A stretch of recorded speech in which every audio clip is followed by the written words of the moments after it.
stick around. This is gonna be fun. Very, very. Ayodeji Ibrahim Balogun, popularly known as Wizkid The Starboy, former Empire Mate Entertainment, Pearl and Golden Goose, currently the biggest artist in the continent, and a one-true star who has continued to shine his light, illuminating it with positive vibes, good music, and surprisingly, beefs. Hello there, this is Timeout Tega on Gbedustreet TV, your favorite lifestyle entertainment channel. Still your favorite on-screen girl, Tega. Timeout Tega is a program where we exchange the life of various celebrities, their epic wins, fails, triumphs, and more. Then just support them with your individual life, keeping you entertained, educated, and thrilled. So on today's episode, we'll be talking about the many beefs of the Starboy Wizkid Dayo, how it all started, how it progressed, and then how some of these beefs were squashed. Even how they brought heat, excitement, and also put the Nigerian music industry, albeit in the map for the wrong but sweet reasons. If you're new to this channel, please subscribe, like, and drop a comment for the love of Wizkid. Yep, and click on the notification bell to get notified when hot content like this drop. Now, Wizkid is known as one hell of a Twitter savage, not Tiwa Savage. And he has one of the fiercest fan base in the entire Twitterverse, Wizkid FC. This fan base is his online army and are willing to decimate any artist or person playing angry bets with their Starboy. In an interview he granted Olisa Adibwa, Beat 99 FM OAP on the Truth interview series on YouTube, when the latter asked him if he has to react to every controversy, beefs and subliminal shades thrown at him by fellow artists, online trolls, and people who don't resonate with his personality and music, he stated, "I really do not react to everything." Well, knowing his antecedents and caustic but subtle ways of reacting to issues, and also looking at the retinue of beefs he had garnered in his over a decade career as an artist on top of his game, it is quite hard to believe those submissions. Without much ado, let's go straight into the beefs that the Starboy has been involved in. Cyrus the Virus. Well, to be proper to start the session from the international sense, especially now the Starboy himself has taken his act global. He began beefing with the English rapper after he boldly stated that Nicki Minaj was the best MC, period. Now, Cyrus, knowing his antecedents as a rapper and an OG, felt this kid knows nothing about hip-hop and rap music, and hence does not have the clout to talk about something he has little or no knowledge of. Responded with, "You were born yesterday, so how would you know?" This did not sit right with the Starboy and immediately took a swipe at Cyrus, mocking him for making music with no hits. With the first blood drawn, the stage was set for a beef that brought in other rap acts who sided with one of their own for desecrating a legend and the house of hip-hop, which obviously Wizzy wasn't welcome. Well, popular music site Nigerian Sounds caught up with Cyrus the Virus to address the issue. He was asked, "You had a little internet spat with Wizkid a while ago. Have you guys straightened it out, or is this thing getting slapped when it comes to Benin City?" This was his response. "The media will never leave this issue. Oh. Me and Wizkid haven't straightened anything, but I'm past it right now, so much to do. So many words to conquer, and besides, his manager, Osage Metal, is kind of my friend. Scales is very cool with me, and so we've gone past that part. And if he gets slapped in Benin, somebody give the police this interview, please, because it wasn't me." Oh. From the response above, it can be seen that Cyrus subtly shifted this word, a smart move because beefing with the Starboy was not the way to go. Remember, Wizkid alleged that he turned down the veteran's request to have him featured on his song and he was just hating on him. Wizzy even ended the tweet beef, calling Cyrus a dead guy. Still riding high on stardom and a compendium of successful hits, it was time for the Wizkid to take his leave from the EME music group. What better ways to perfect the move by throwing subliminal shades at his former boss and employer, now House of Reps member, Banky W. The beef started when Wizkid felt he was getting shortchanged for all his contributions to the company. The beef was indeed a silent one, with the Starboy appearing to have gone rogue. He left the EME group a year later and went to create his own music imprint. This beef appeared to still be on during Banky W's wedding to Adesua Etomi. It was surprising that he did not show up for his former boss's wedding in South Africa. The press and the people went agog with news of Wizkid still in beef mode with Banky. But Banking, being a smart dude and understanding that beefing with his former protege and golden boy was not good for his dwindling fortunes at the time, went ahead to squash the beef in an interview he granted this day newspaper on the alleged beef. Banking, instead of joining issues with the rest of the world, stood in solidarity with his former employee. Hear him. I think people unfairly judged Wiz, and a lot of them were a little bit too harsh on him for missing my wedding. Many people forgot that around the time of my traditional wedding was also when one African music fest was going on in Dubai. So there were many other artists at the event who were struggling, trying to make it back to catch up with the wedding. With the assertion above, it is right to say that Wizzy and his former boss have indeed settled whatever it was. That is, if there was any beef in the first place.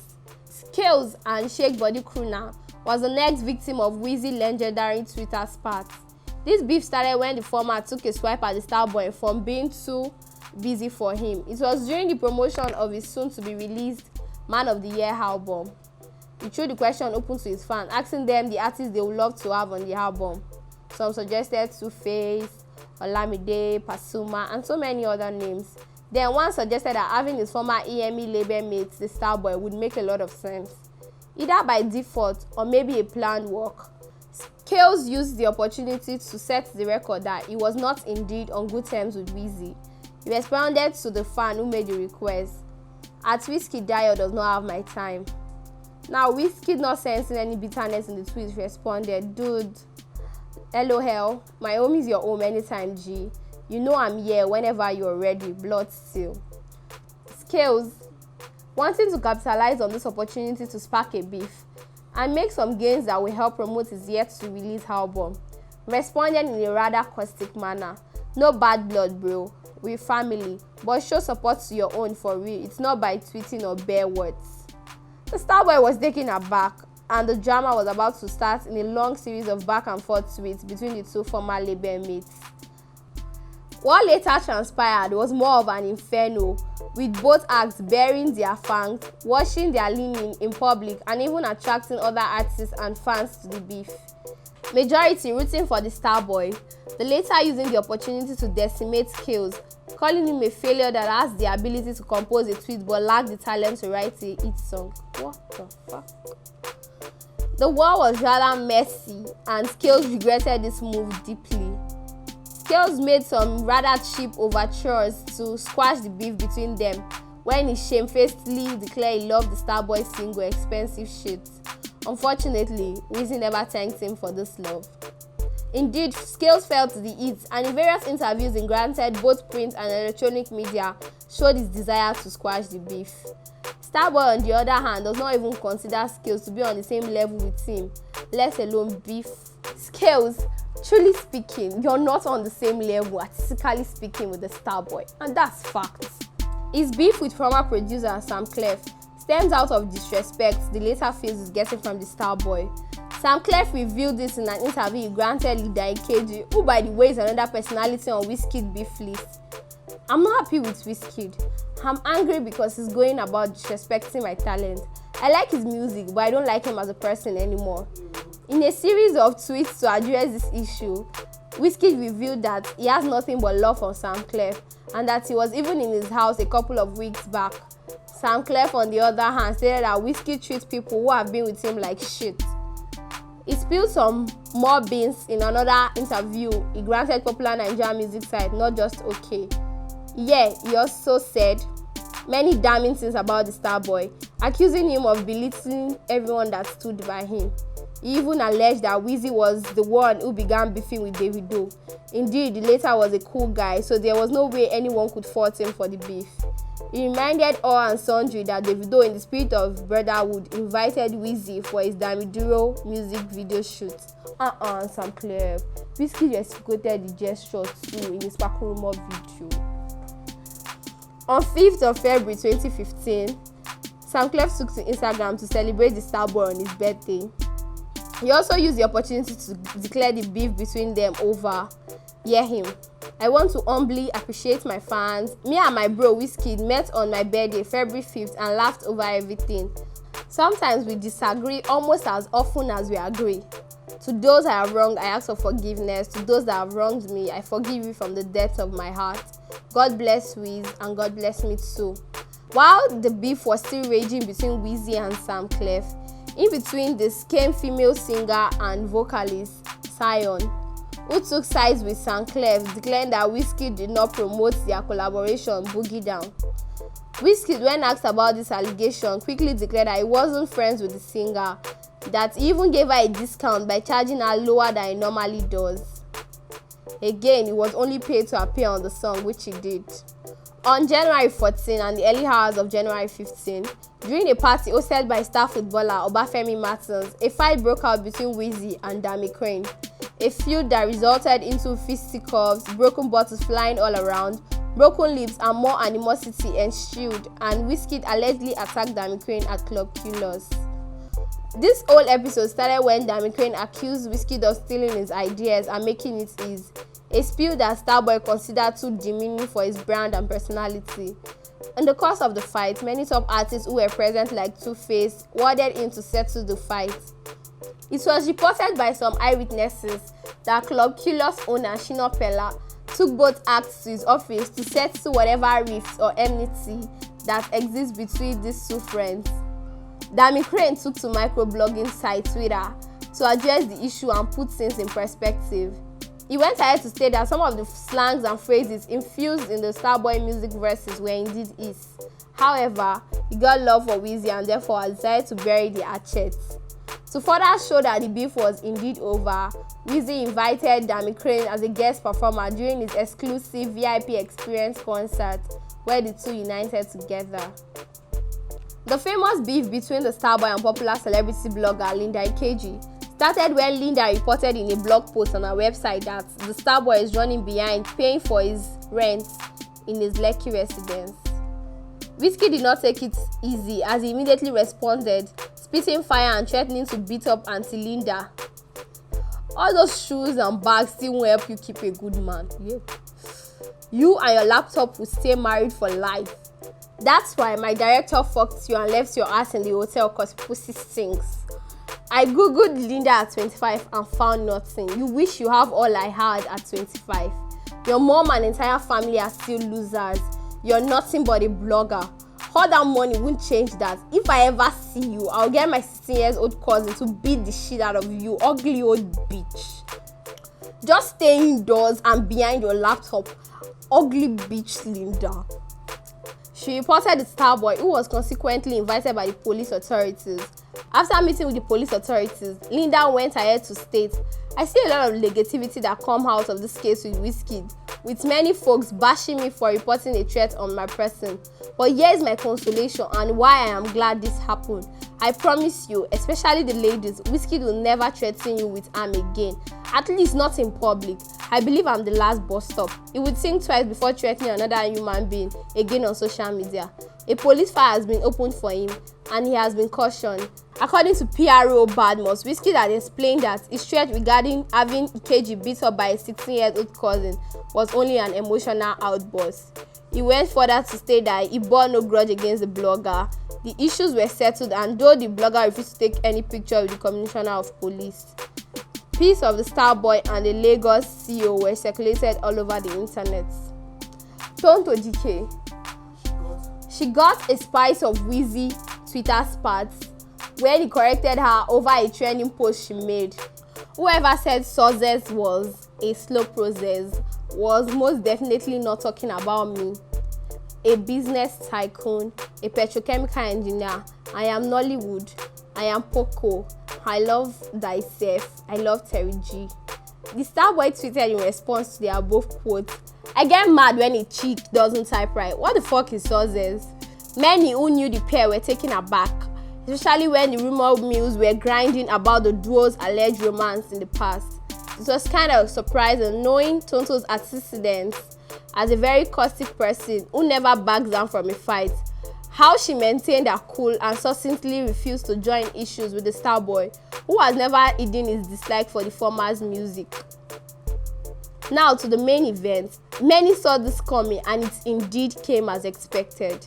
The antagonism between the two current biggest Nigerian acts, Wizkid Starboy and Obio Davido, started as early as 2012, when Davido and his goons allegedly staged a workout when the Starboy was cited by the former and his crew, comprising of his cousin B-Red and Shino Rambo, performing at the 2012 NEA Awards.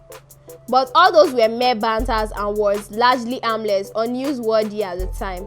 However, in 2014, Wizkid surprisingly drew the first blood when he mocked Davido for not selling out his New York concert a fortnight before his. He used the opportunity and indeed declared that his upcoming concerts won't be a flop like those of a certain artist. Davido did not take this lightly and dropped his own subliminal reply, reminding Wizzy that he was a fake nigger, and this is why he doesn't have his original bodies he started the journey with around him. The stage was finally set for a long drawn-out battle between the two hottest heads, Wizzy and Obio. The battle was largely fought online, mostly on Twitter, but it became physical when the camps of both acts squared it off at the One Music Festival in Dubai. It was reported that Wizzy punched one of Obio's boy in the face, and the dude probably couldn't stomach the disrespect of the Starboy to his personality. He replied with his own brand of attack, and from the reports flying around that in the melee that followed, the Starboy himself was attacked. The drama continued online with fans of both stars insulting themselves back and forth in solidarity to their stars, which is Wizkid and Davido. In 2018, the duo decided to move on and settle whatever rifts it was, and Davido made this assertion through in an interview he granted Native magazine. It just got to a point where we just thought this shit is getting old. I mean, it got physical between our camps. We just wanted to make the relationship mutual. He has 3 kids, I have 2 kids. I've traveled a lot, I've experienced so much more in life. I have 2 artists that are doing well. Like, this shit is old, bro. We're not getting any younger. To prove that the reconciliation was not a fake one, the two united on stage at the Wizkid live concert and even performed Davido's hit track If together. Well, to end the session, we'll be making some honorable mention of some beefs that the Starboy were involved in. With Jay Martins, when the veteran criticized Wizkid of insulting his fan. The beef actually wasn't a big one, but it still made Twitter buzz. Then Shatawale, a Ghanaian act, who asserted that to him, Wizzy wasn't the biggest act and threatened to attack him if he ever steps foot in Ghana. Wizkid replied him saying, "A guy man cannot guy a guy." And then he announced his entry into Ghana. However, the both have met and squashed whatever beef that they had. That's if there were any. Then with Techno Mouse, who he referred to as Dogface, when he referred himself more international. And if we must add, for taking Davido's side in their infamous beef. The two have extended the olive branch when they were spotted partying and clubbing together. Subliminal beefs with Drake when he did not appear in his Come Closer video, which he featured the American pop superstar in. Well, you've seen it all. So 3 lessons to take away from all the riffs by the Starboy. First, he continues to reinvent himself, understanding the tempo and the beats dictating the direction the industry is moving to. Wikid Dayo knows his self-worth, and even when he's caught up in his webs of controversy and his own demon, can wiggle free, unscattered and ever blazing. For now, we have only one Starboy, but maybe somewhere in the horizon there is another. But him knowing how to start and end a fight is what has been keeping him afloat in the news. That is all for today for the Wizkid Starboy, and we love him. So, thank you for watching, guys.